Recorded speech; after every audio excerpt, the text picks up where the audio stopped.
Good morning dear students. आज हम कक्षा 9वीं की अगली कविता शुरू करने जा रहे हैं निर्माणों के पावन युग में। इसके कवि है अटल बिहारी वाजपेयी जी।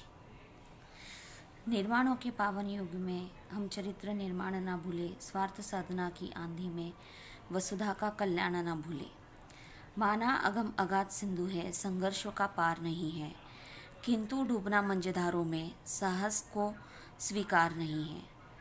जटिल समस्या सुलझाने को नूतन अनुसंधान न भूले। निर्माणों के पावन युग में हम चरित्र निर्माण न भूले, स्वार्थ साधना की आंधी में वसुधा का कल्याण न भूले।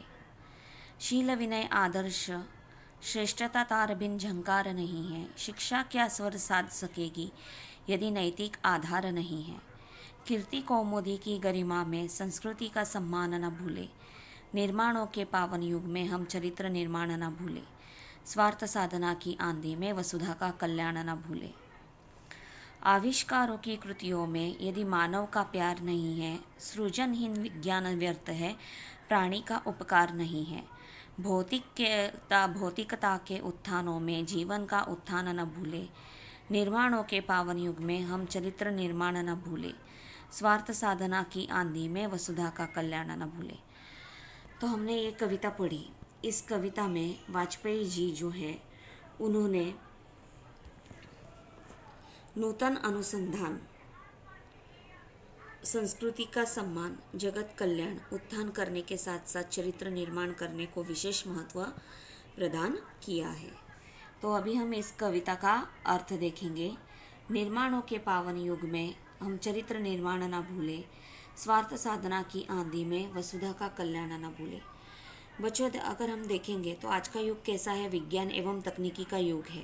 आज जैसे जैसे विज्ञान प्रगति करता जा रहा है वैसे वैसे क्या हो रही है, विज्ञान और तकनीकी के इस युग में नई नई चीज़ों की खोज हो रही है, नए नए आविष्कार हो रहे हैं, व्यक्ति का विकास हो रहा है, भौतिक विकास हो रहा है। ऐसे में जहाँ पर सारी जगह पर हम विज्ञान की और तकनीकी में प्रगति कर रहे हैं, ऐसे में व्यक्ति को अपने चरित्र निर्माण पर भी बल देना चाहिए। उसे अपने व्यक्तिगत स्वार्थ का त्याग कर मानव जाति के कल्याण के लिए आगे बढ़ना चाहिए। माना अगम अगाध सिंधु है, संघर्षों का पार नहीं है, किंतु डूबना मंझधार में साहस को स्वीकार नहीं है। जटिल समस्या सुलझाने को नूतन अनुसंधान न भूले। भले ही अपार व अथाह जीवन रूपी समुद्र में संघर्षों की कमी न हो, फिर भी मनुष्य को संघर्ष का सामना करना चाहिए। देखो, ऐसा नहीं होता कि हमेशा सुख लगा रहता है या दुख लगा रहता है। सुख दुख दोनों किनारे होते हैं और हर एक मनुष्य के जीवन में संघर्ष तो आता ही आता है। ऐसे समय में मनुष्य को हमेशा क्या करना चाहिए, संघर्षों का सामना करना चाहिए। मनुष्य के साहस को संघर्ष रूपी लहरों के बीचों बीच डूबना स्वीकार नहीं करना चाहिए, हार नहीं माननी चाहिए। मनुष्य को हमेशा कठिन समस्या सुलझाने के लिए नई खोज करना नहीं भूलना चाहिए। जो भी समस्या है उन समस्याओं से हमें कैसे बाहर आ सकेंगे, इसलिए नई खोज करना यह हमें भूलना नहीं चाहिए। हमेशा संघर्षों से डरना नहीं चाहिए, तो उनका सामना करके हिम्मत करके हमें आगे बढ़नी चाहिए और जो भी हमारी समस्या है उन्हें सुलझाने के लिए खोज करना हमें भूलना नहीं चाहिए। निर्माणों के पावन युग में हम चरित्र निर्माण न भूले, स्वार्थ साधना की आंधी में वसुधा का कल्याण न भूले।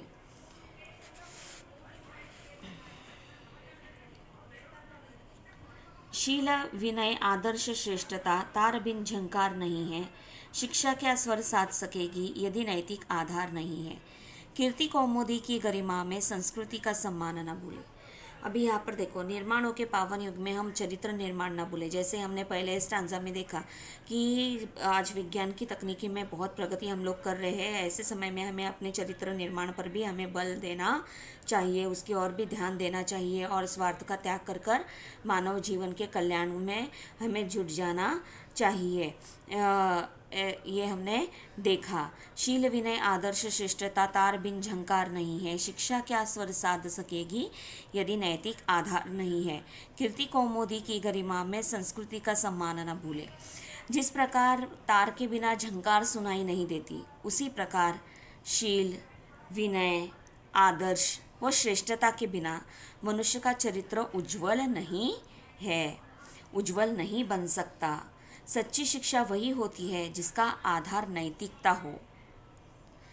मनुष्य को इस बात पर का ध्यान रखना चाहिए कि उसे यश, ख्याति, प्रसिद्धि रूपी उज्जवल चांदनी के गौरवमय प्रकाश में संस्कृति का सम्मान करना नहीं भूलना चाहिए। यानी कितनी भी चाहे हमने प्रगति क्यों ना कर ली हो, कितने भी हम आगे जाकर बढ़ क्यों ना गए हो, फिर भी इस गौरवमय प्रकाश में हमारी जो संस्कृति है उस संस्कृति का मान सम्मान करना हमें बिल्कुल भी भूलना नहीं चाहिए।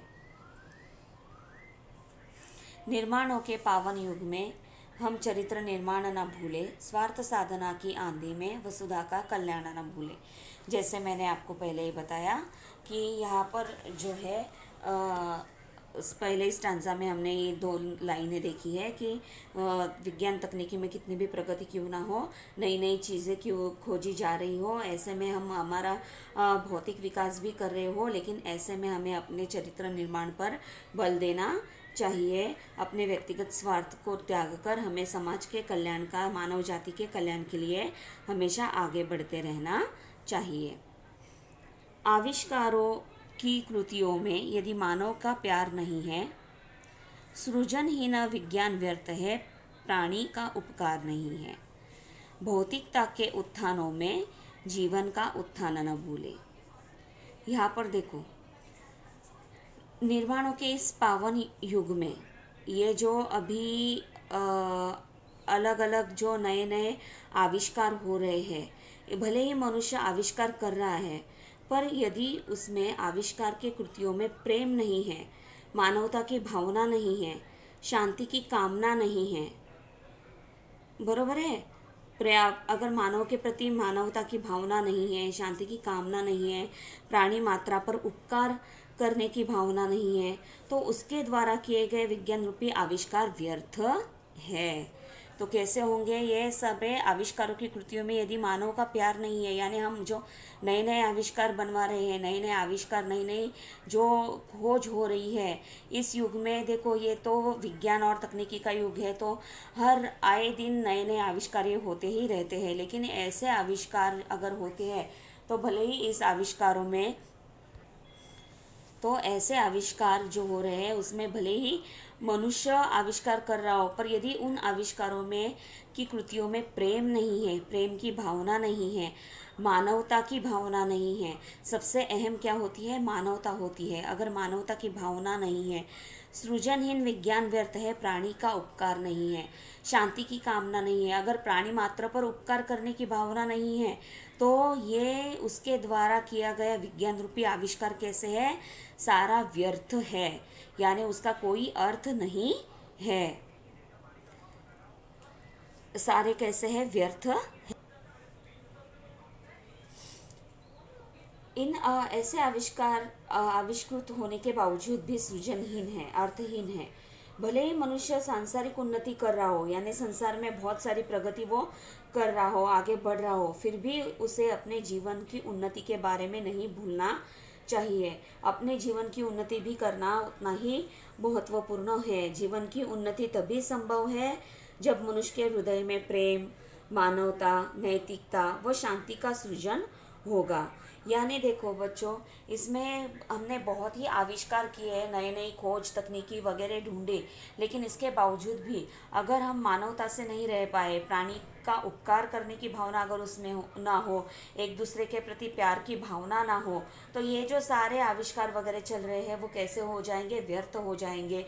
क्योंकि उसमें आविष्कृत होने के बाद भी सृजनहीन वो रहेंगे। इसलिए हमेशा क्या करना चाहिए, अपनी उन्नति का भी हमें ख्याल रखना चाहिए और मनुष्य के हृदय में हमेशा प्रेम, मानवता और नैतिकता व शांति बनाए रखना जरूरी होता है। निर्माणों के पावन युग में हम चरित्र निर्माण ना भूले, स्वार्थ साधना की आंधी में वसुधा का कल्याण ना भूले, जैसे मैंने आपको पहले बताया। ठीक है, तो इस कविता के माध्यम से अगर हम देखेंगे तो अटल बिहारी वाजपेयी जी जो है उन्होंने हमें क्या समझाने का प्रयत्न किया है कि नूतन अनुसंधान, संस्कृति के सम्मान, जगत का कल्याण जगत का कल्याण उत्थान करने के साथ साथ चरित्र निर्माण करने को विशेष महत्व यहाँ पर उन्होंने दिया है कि हम प्रगति भले ही करें लेकिन मानव का कल्याण हमें कभी भूलना नहीं चाहिए। तो इस कविता के माध्यम से हमें क्या समझ में आता है, निर्माणों के पावन युग, इस कविता के माध्यम से हमें क्या समझ में आता है कि कवि कहते हैं कि आज का युग निर्माणों का पावन युग है। जीवन के हर क्षेत्र में प्रगति हो रही है, नवनिर्माण हो रहा है। हम देखते हैं ना कितने सारे आविष्कार हो रहे हैं, नई नई चीज़ें आ रही है। ऐसे में व्यक्ति का विकास ऐसे में क्या व्यक्ति का विकास हो रहा है? व्यक्ति विकास के लिए चरित्र का उज्जवल होना आवश्यक है। अतः व्यक्ति को चरित्र निर्माण पर बल देना चाहिए। उसे व्यक्तिगत स्वार्थ से बाहर निकलकर मानव जाति के कल्याण के लिए अग्रसर होना चाहिए, यानी स्वार्थ की भावना को त्याग कर मानव जाति का कल्याण करना चाहिए। यह संदेश जो है हमें ये जो निर्माणों के पावन युग कविता है इसमें से हमें मिलता है। उम्मीद करती हूँ आपको ये कविता समझ में आ गई होंगी कि ये कविता में क्या हमें समझाने का प्रयत्न किया है। इस पाठ का जो स्वाध्याय है, पाठ के आंगन में यहाँ पर सूचना के अनुसार कृत्य कीजिए। निर्माणों के पावन युग में हमें इसे न भूलना है। और सेकेंड, कृति पूर्ण कीजिए। ये जो है आपको क्या करना है, नोटबुक में लिखना है। और उसके साथ ही साथ जो है देश हित के लिए आप क्या करते हैं, ये जो है आप 8 से 10 पंक्तियों में आपको लिखना है। ठीक है, ये सारी बातें आप नोटबुक में लिखिए। तो उम्मीद करती हूँ आपको यह कविता समझ में आई होंगी। हम यहीं पर रुकते हैं। धन्यवाद।